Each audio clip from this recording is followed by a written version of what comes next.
मैं उस परम पिता परमेश्वर को प्रणाम करता हूँ जो मेरे मालिक हैं, जो आदित्य हैं, जो संसार के मालिक हैं, जो राम हैं, जो रहीम हैं, जो करीम हैं, जो परम पिता परमेश्वर हैं। उस परम पिता को मैं नमस्कार करता हूँ। दोस्तों, आज मैं आपको योग विद्या क्या है इसके बारे में मैं भी बताऊंगा। योग विद्या परमात्मा का एक ऐसा देन आशीर्वाद है जिसके द्वारा मनुष्य आध्यात्मिक करनी करके फिर अपनी आत्मिक स्थिति में लौट सकता है।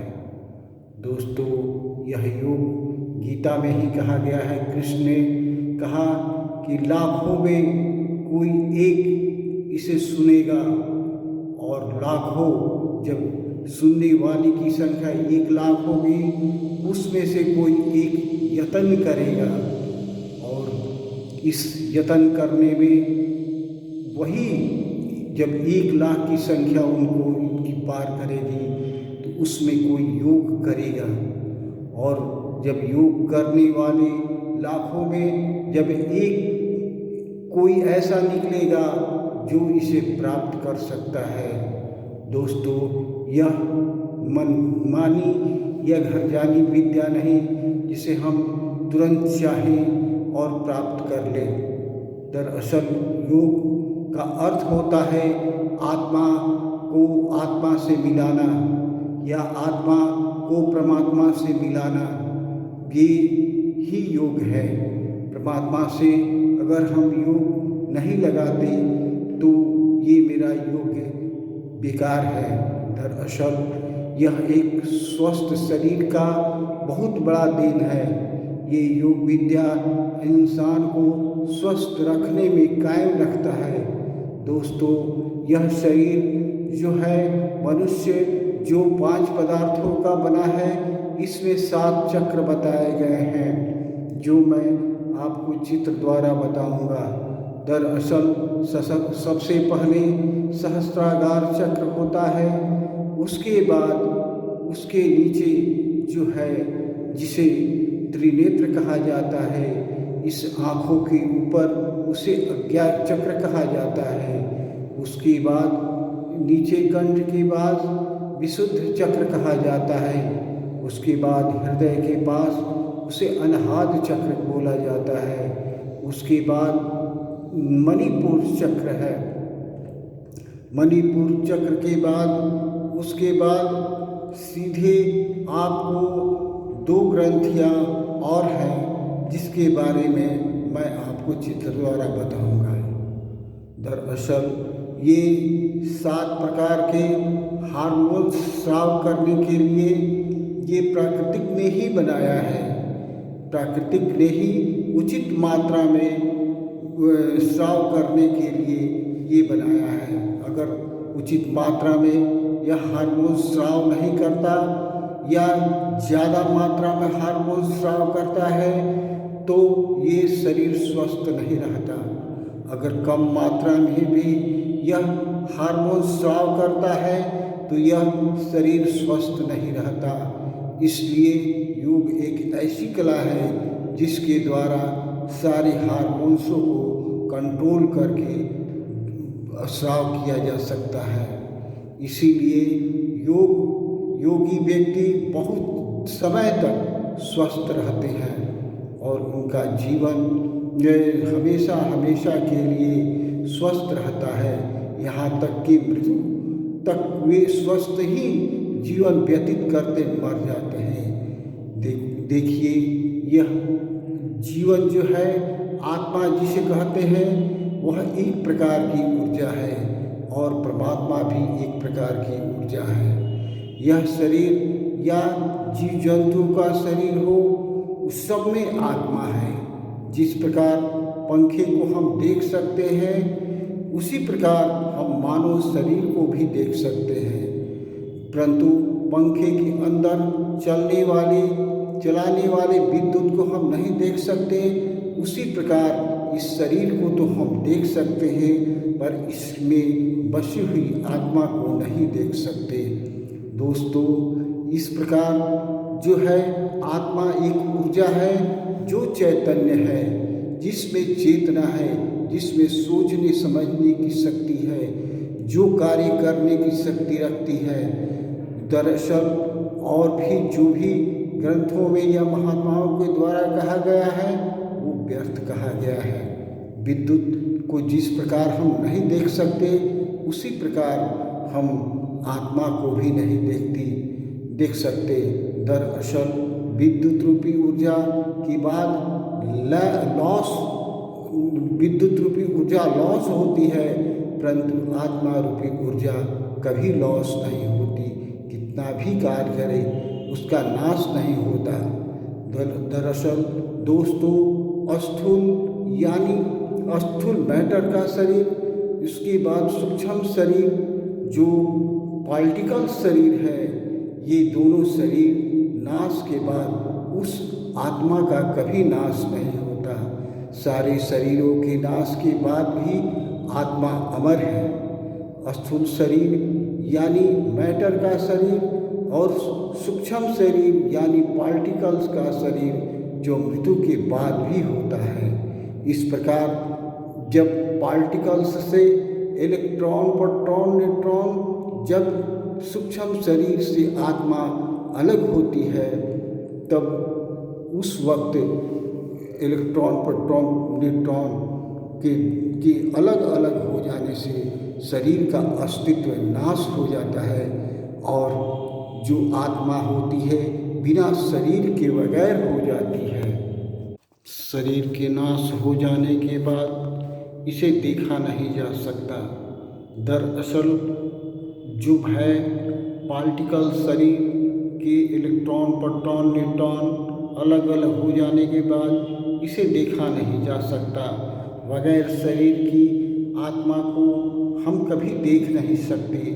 दरअसल योग के द्वारा भी अगर हम चाहें कि जो इन्फिनिटी में आत्मा चली गई है उसे हम देख लें। शरीर को निर्माण करने का आत्मा का अर्थ है कि वो स्थूल दुनिया में और सूक्ष्म दुनिया में दूसरी आत्माओं से बातचीत कर सकती है। बिना शरीर के, या पार्टिकल्स का शरीर हो या मैटर का शरीर हो, अगर इन दोनों शरीरों में अगर आत्मा नहीं है तो उसे हम किसी प्रकार देख नहीं सकते। पार्टिकल्स का शरीर प्राप्त होता है, पार्टिकल्स से रोशनी निकलती है। ये रोशनी जिसे हम आभा मंडल कहते हैं, या देवताओं के चित्र में जो हम देखते हैं वो आभा मंडल, वो केवल रोशनी देवताओं के पीछे नहीं, ये उनके पार्टिकल से निकलती है। दरअसल ये रोशनी जो है जिसे हम देखते हैं योग में, वो उन देवताओं के नहीं, उनके पार्टिकल्स के हैं। दरअसल इन्फिनिटी में आत्मा परिणित होने पर, सारे शरीरों का नाश होने पर आत्मा दिखाई नहीं देती, परंतु अब दिखाई क्या देता है तो केवल आकाश ही दिखाई देता है। वो आकाश सदृश आत्मा हो जाती है। यहाँ की यही केवल हम अनुभव कर सकते हैं कि हम हैं। दरअसल दोस्तों, ये पार्टिकल्स के शरीर या मैटर के शरीर हमें देखने के में सहायता पहुँचाती है। दरअसल इस आकाश सदृश योग में ध्यान करना भी चाहिए। दरअसल योग एक ऐसी कला है जिसके द्वारा हम जब परमात्मा के सानिध्य में या उसकी याद में बैठते हैं तो उस समय हमें आकाश का ध्यान करना पड़ता है। और उस आकाश का ध्यान करते करते जब हमें योग में आकाश दिखाई देने लगता है तो हमें समझना चाहिए कि हम जो है वो परमात्मा के सानिध्य में आ गए, यानी योग हमारा सफल हो रहा है। जिसको हम राम कहते हैं, गॉड कहते हैं, अल्लाह कहते हैं, खुदा कहते हैं, अकाल तख्त कहते हैं, अकाल मूर्त कहते हैं, राधे श्याम कहते हैं, राधा स्वामी कहते हैं, आदि नामों से जाने जाने वाला वो शिव परमात्मा निराकार है, वो आकाश के सदृश है, उसे कोई देख नहीं सकता। वो आज से नहीं, हजारों हजार वर्षों से, लाखों लाख वर्षों से वो इसी अवस्था में है। इस परमात्मा को उस आकाश सदृश रूप में सृष्टि के शुरू से और अंत तक ही रहेगा।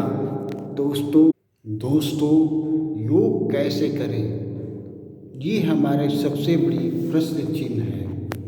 योग समतल भूमि पर बिछावन लगाकर या उलेन वस्त्र को बिछाकर हम उस पर बैठ सकते हैं या उस पर लेट सकते हैं। दूसरी चीज़ है, या हम ज़्यादा ऊंचा नहीं या ज़्यादा नीचा नहीं, भूमि से कनेक्ट कट जाना चाहिए, यानी जो है भूमि से संपर्क कर जाना चाहिए। दरअसल अर्थनेटेड धरती होती है, ये योग में बाधा पहुंचाती है। देखिए, ज़्यादा समतल चौकी हो, उस पर हम बिछाकर योग कर सकते हैं। बिछावन या अपना बिछावन, या कहने का मतलब है उलेन वस्त्र या जो भी है, आप उस पर सुख आसन लगाकर बैठ सकते हैं। सुख आसन में बैठकर आपको एकदम स्थिर रहना है, हिलना डुलना नहीं है, अपने को स्थिर रखना है। दरअसल यह शरीर जो है, यह मानव शरीर योग में बैठते ही आपको चारों तरफ घुमाने लगता है। इसलिए योग में कहा गया है कि यह भगवान कलिकी अवतार के समान मन रूपी घोड़े पर सवार होकर इसको हमेशा नियंत्रण करते हुए इस पर लगाम कसना है। लगाम को कस के पकड़ना है और अपने हाथों में खड़ा अडिग, जिसे खड़ग कहा जाता है, खड़ग का अर्थ होता है खड़ा और अडिग, यानी जिस काम में वो व्यक्ति लगा है वो लगा ही रहे और इधर उधर हिले डुले नहीं, वो अपने योग को करता रहे। दरअसल इसी को कली अवतार या कहा जाता है कि कली का जब अवतार होगा, वो व्यक्ति जो है वो परछाई युक्त नहीं होगा, उसमें अभी जन्म लेने में उसे करीब 100 वर्ष लगेंगे, यानी 2100 वर्ष में उसका पदार्पण हो सकता है, जिसे हम कली अवतार कहते हैं। दरअसल जो मन है उसे नियंत्रण करना अति आवश्यक है। व्यर्थ की चिंताओं में यह मन घूमने लगता है, इसलिए इसे नियंत्रण करना आवश्यक है।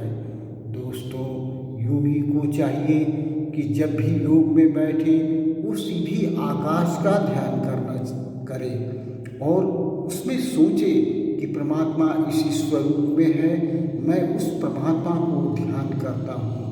दरअसल उसके बाद ही उसका योग सही होगा।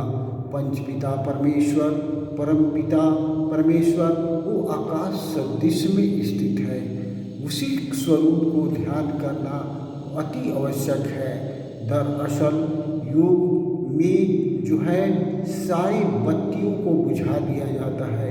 योग करते समय किसी प्रकार की रोशनी नहीं होनी चाहिए, जिससे पार्टिकल्स जब आभा मंडल आपको दिखाई देने लगे, यानी आत्मा की गति जब बढ़े, यानी योग में पंडित होने लगे आप, उस वक्त ये दरअसल ये रोशनी बाधा पहुंचाती है, इसलिए इसे बुझाकर भी योग करना चाहिए। ये बातें शिव पुराण में भी लिखी हुई है कि योग के समय सारी रोशनियाँ बुझा दी जाती हैं। दरअसल तारे नक्षत्र ग्रह का ध्यान करना चाहिए, ये हमारे शास्त्रों में बताया गया है। अगर आप दिन में योग करते हैं तो सूर्य का ध्यान करना चाहिए। अगर योग में समाधिस्थ हो जाते हैं तो पार्टिकल्स सूक्ष्म दुनिया में रोशनी, लाइट ज्योति सी दिखाई देगी, आकाश का दर्शन होगा। उसे आप परम पिता परमेश्वर को नमस्कार करें। दरअसल संसार की सारी आत्माएं उस सूक्ष्म दुनिया को में जो है उसे देखने के लिए आती हैं। दरअसल जो आत्माएं हैं देव स्वरूप हैं, अगर वे आपके पास आती हैं तो उनका भी अभिवादन करें। इस योग विद्या में शरीर में झंझनाहट उत्पन्न होती है, जिसे झिनझिनी आदमी कहता है, और वो धीरे धीरे योग में चला जाता है। इस प्रकार योग की बहुत सी कलाएं हैं। ये मैं एक योग के बारे में आपको बताया।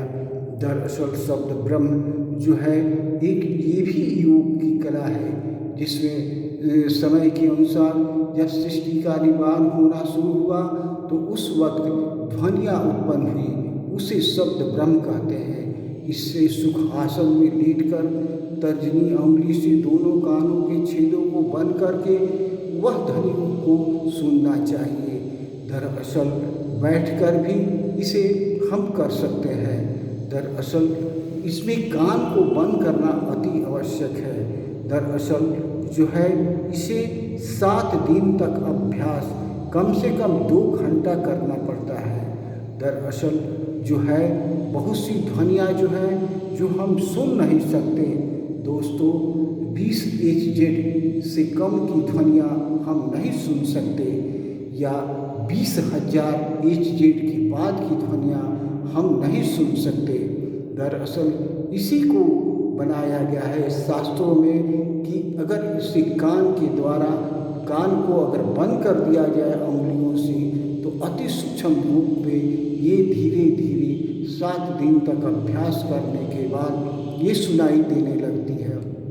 इसमें घंटे की आवाज़, झांझ की आवाज़ और शंख की आवाज़ सुनाई देती है।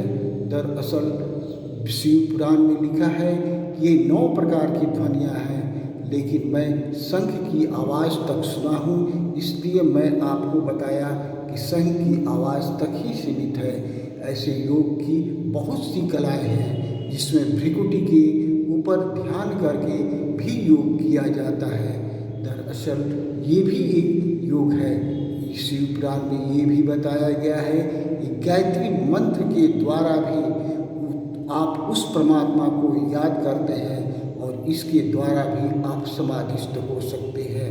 दरअसल ये जो शब्द ब्रह्म की कला है, इसके द्वारा मैं योग से शरीर को योग में शरीर से अपनी आत्मा को सूक्ष्म शरीर के साथ निकाला और सूक्ष्म शरीर में जो जाने के बाद मैं इस शरीर को वहाँ समाप्त किया, यानी योग में वहाँ पर भी बैठकर मैं इसे समाप्त कर निरंकार दुनिया इन्फिनिटी जिसे कहा जाता है कि परमात्मा स्वरूप में ये आत्मा है, वहाँ मैं जाकर अपने को अनुभव किया और मैंने आपको बताया। दरअसल मेरे इस योग को सुने और इस पर ध्यान दें और आप भी योग करें और जीवन भर स्वस्थ रहने की कामना करें। दरअसल मेरी यही इच्छा है कि सारी दुनिया स्वस्थ रहे, निर्भय रहे और हमेशा सुखमय जीवन यापन करें। नमस्ते।